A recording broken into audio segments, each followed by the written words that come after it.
अध्याय 13 पश्चाताप। उस समय कुछ लोग ईसा को उन गलीलियों के विषय में बताने आए जिनका रक्त पिलातुस ने उनके बलि पशुओं के रक्त में मिला दिया था। ईसा ने उनसे कहा, क्या तुम समझते हो कि ये गलीली अन्य सब गलीलियों से अधिक पापी थे, क्योंकि उन पर ही ऐसी विपत्ति पड़ी? मैं तुमसे कहता हूं, ऐसा नहीं है।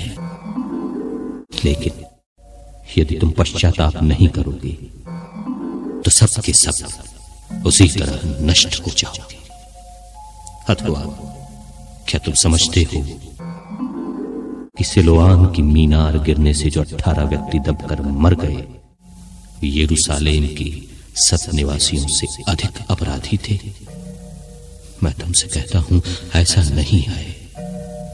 लेकिन यदि तुम पश्चाताप नहीं करोगे तो सब के सब उसी तरह नष्ट हो जाओगे। फलहीन अंजीर का पेड़। तब ईसा ने यह दृष्टांत सुनाया। किसी मनुष्य की दाखबारी में एक अंजीर का पेड़ था। वो उसमें फल खोजने आया, परंतु उसे एक भी दाना नहीं मिला। तब उसने दाखबारी के माली से कहा, देखो, मैं 3 वर्षों से अंजीर के इस पेड़ में फल खोजने आता हूं, किंतु मुझे एक भी नहीं मिलता। इसे काट डालो, ये भूमि को क्यों छेके हुए है? परंतु माली ने उत्तर दिया, मालिक, इस वर्ष भी इसे रहने दीजिए। मैं इसके चारों ओर खोदकर खाद दूंगा। यदि ये अगले वर्ष फल दे तो अच्छा, नहीं तो इसे काट डालिएगा। दुर्बल स्त्री को स्वास्थ्य लाभ। ईसा विश्राम के दिन किसी सभागृह में शिक्षा दे रहे थे। वहां एक स्त्री आई जो अबदूत लग जाने के कारण 18 वर्षों से बीमार थी। वो एकदम झुक गई थी और किसी भी तरह सीधी नहीं हो पाती थी। ईसा ने उसे देखकर अपने पास बुलाया और उससे कहा, नारी, तुम अपने रोग से मुक्त हो गई हो। और उन्होंने उस पर हाथ रख दिए। उसी क्षण वो सीधी हो गई और ईश्वर की स्तुति करती रही। सभागृह का अधिकारी चिढ़ गया, क्योंकि ईसा ने विश्राम के दिन उस स्त्री को चंगा किया था। 6 दिन हैं जिनमें काम करना उचित है, इसीलिए उन्हीं दिनों चंगा होने के लिए आओ, विश्राम के दिन नहीं।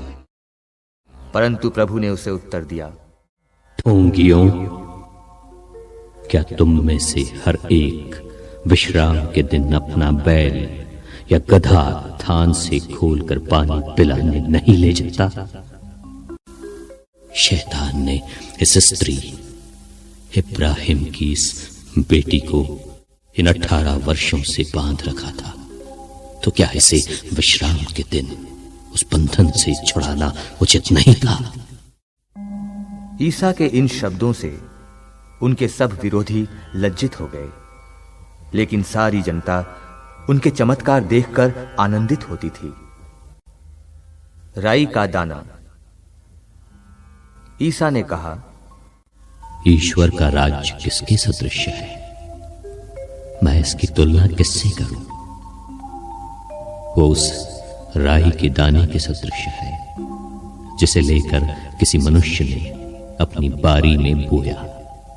वो बढ़ते बढ़ते पेड़ हो गया और आकाश के पंछी उसकी डालियों में बसेरा करने आए। खमीर का दृष्टांत। उन्होंने फिर कहा, मैं ईश्वर के राज्य की तुलना किससे करूं?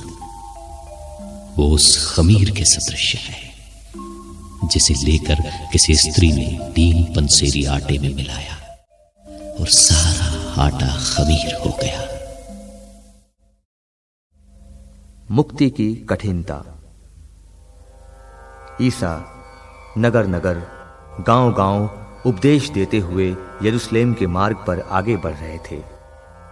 किसी ने उनसे पूछा, प्रभु, क्या थोड़े ही लोग मुक्ति पाते हैं?